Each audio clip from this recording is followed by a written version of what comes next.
Assim como Bergman tem a sua trilogia do silêncio, Polanski tem sua trilogia do apartamento, composta pelos filmes Repulsa ao Sexo, O Bebê de Rosemary e O Inquilino.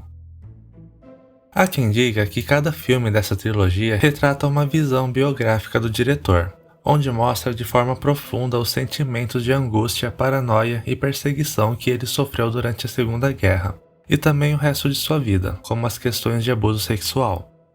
Apesar dos filmes comporem uma trilogia, são filmes independentes um do outro, sem nenhuma conexão, mas todos os filmes têm algo em comum. Primeiro, os protagonistas moram em apartamentos, onde acontece a maior parte da trama e dos conflitos.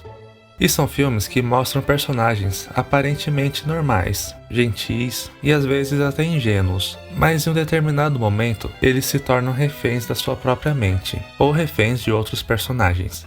Sempre vemos também os vizinhos que o tempo todo estão observando os personagens protagonistas. Mas nesse vídeo vamos falar sobre o filme Repulsa ao Sexo.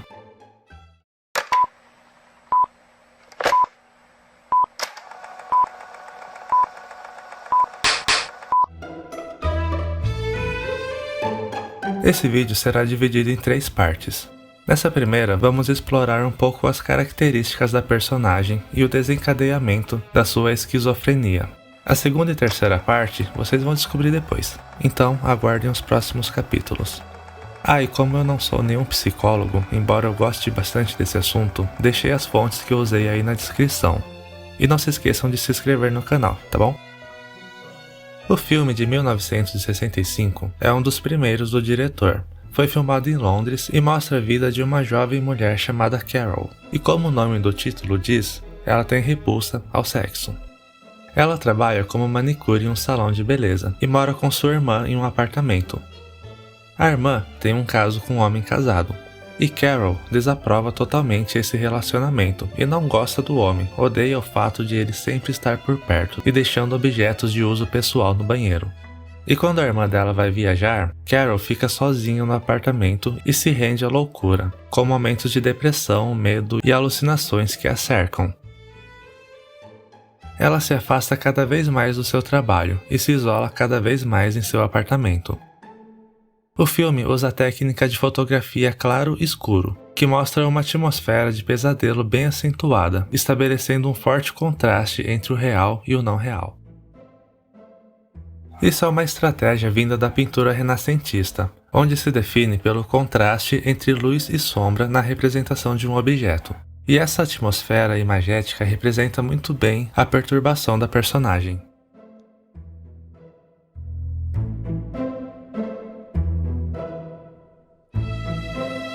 Desde o começo do filme é notado a repulsa a qualquer indicação sexual ou contato com homens, o que vai crescendo cada vez mais, pois ela sempre está em contato com insinuações sexuais, seja diretamente ou não, como vemos no momento em que ela está deitada, prestes a dormir, e ouve sua irmã tendo relações sexuais com o tal homem casado, o que a deixa inquieta. Vemos também a cena que ela é beijada por um homem. Esse homem está sempre em cima dela, chamando ela para sair e essas coisas, e ela entra correndo para o apartamento limpando a boca e escovando os dentes. Temos também a cena que ela vê o namorado da irmã no banheiro e fica assustada e irritada com isso.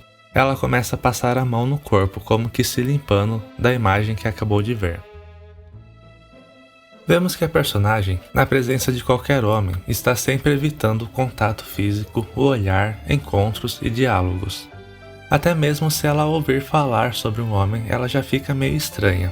Tem um momento que acho que é o único momento em que vemos a personagem sorrindo, quando ela está conversando com uma amiga do trabalho que está contando sobre um filme do Chaplin que ela assistiu, que foi muito engraçado. Vemos que Carol, na mesma hora, para de rir e fica séria quando a amiga menciona o namorado dela. Então a personagem nos é apresentada sobre sua perturbação em relação ao sexo. E essa perturbação será explorada de forma mais intensa em seus momentos de crise. E conforme a história vai se desenrolando, vamos vendo a desconstrução de sua racionalidade de forma gradual.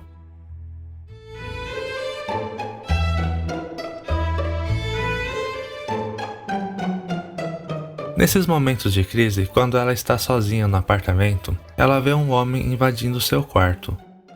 E há uma certa diferença no comportamento da personagem entre os homens que ela projeta imaginariamente, que a estupram durante a noite, com os homens da vida real. Parece que ela se entrega ao imaginário, mesmo que relutante no início. Vemos isso também quando ela passa pelo corredor cheio de mãos masculinas querendo agarrá-la. Já os homens da vida real, que a procuram, sempre há uma esquiva da parte de Carol. E o que é interessante é que ela se apresenta inicialmente como uma pessoa tímida e reclusa, sempre com olhares dispersos, perdida nos seus pensamentos em meio à confusão do mundo. Porém, depois, ela se demonstra uma assassina, como vemos em duas cenas. Na primeira, quando o homem que sempre estava atrás dela vai até sua casa e derruba a porta. Nesse momento, sabemos que ela está prestes a atacar, e não sabemos o motivo por que esse cara foi até lá. Talvez para abusar dela, ou porque ele realmente estava preocupado com seu estado emocional, como ele diz. Mas também não precisava ter derrubado a porta, né? Talvez o fato de ele ter derrubado a porta responda a isso. Mas ele não toma nenhuma iniciativa sobre abusar da garota. Até mesmo porque, caso ele tenha pensado em fazer isso, não ia conseguir, pois foi assassinado violentamente por ela. Outro momento também é quando o dono do apartamento aparece para cobrar o aluguel e encontra Carol em um momento frágil e tenta se aproveitar dela, e também morre de forma merecida. Carol é uma pessoa com comportamento delicado e apresenta uma falta de expressividade e uma aparência inocente. Até quando ela está matando o cara, a expressão facial dela é a mesma.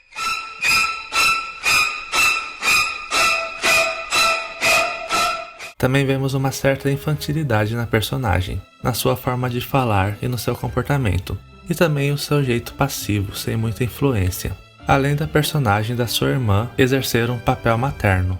Ela também não tem horário ou rotinas definidas, é uma pessoa solitária e tem certa ansiedade, o que pode ter desencadeado suas alucinações.